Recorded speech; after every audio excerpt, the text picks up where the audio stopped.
It's good to see all of you.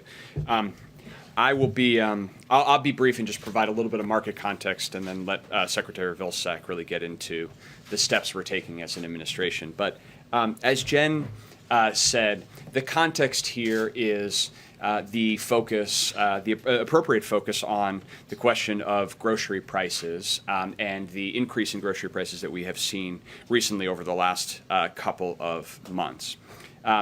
And if we unpack that, one of the interesting findings of the report that we put out today is that about half of the overall increase in grocery prices can be attributed to a significant increase in prices in three products, in beef, in pork, and in poultry. And in beef and in pork, we've seen double-digit increases in prices over the last couple of months.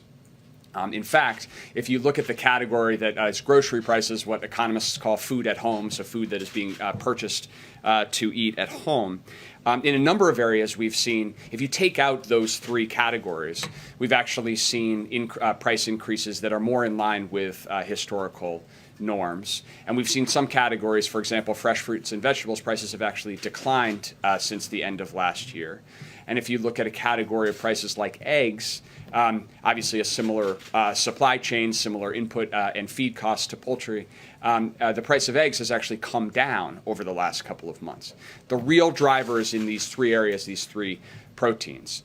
If you look at that market, the thing that is striking is across beef, poultry, and pork, significant consolidation in those industries. So anywhere from 55 to 85% of the market is controlled by the top four producers in those industries. And so when you see that level of consolidation and the increase in prices, it raises a concern about pandemic profiteering, about companies that are driving price increases in a way that hurts consumers who are going to the grocery store and also isn't benefiting the actual producers, the farmers and the ranchers that are growing the product. And the report that we've outlined today details that in these industries, the four top companies in these industries have seen record or near record profits in the first and second quarter of this year, and seen near or approaching record gross margins as well.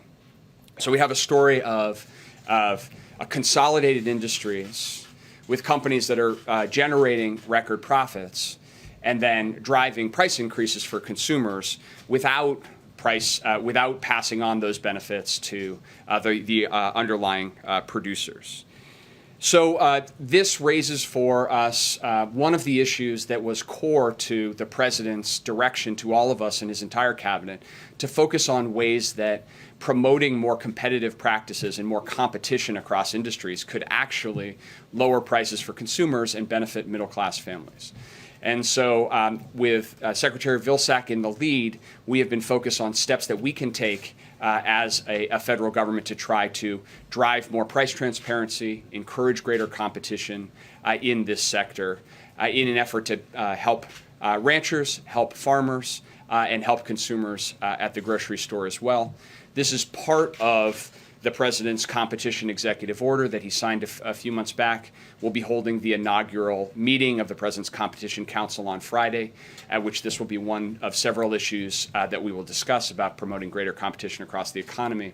But these steps are important, and this effort is important because we're trying to also shine a light on the fact that these price increases that are affecting consumers are not happening in isolation, and that companies are making decisions to drive these price increases. At the end of the day, what we want to do is work with industry to try to generate better outcomes for end consumers, better outcomes for farmers. We think the steps that we're taking today can help move us in that direction. So without further ado on that, I want to pass it over to Secretary Vilsack, who will talk about those steps that he is leading on behalf of the administration.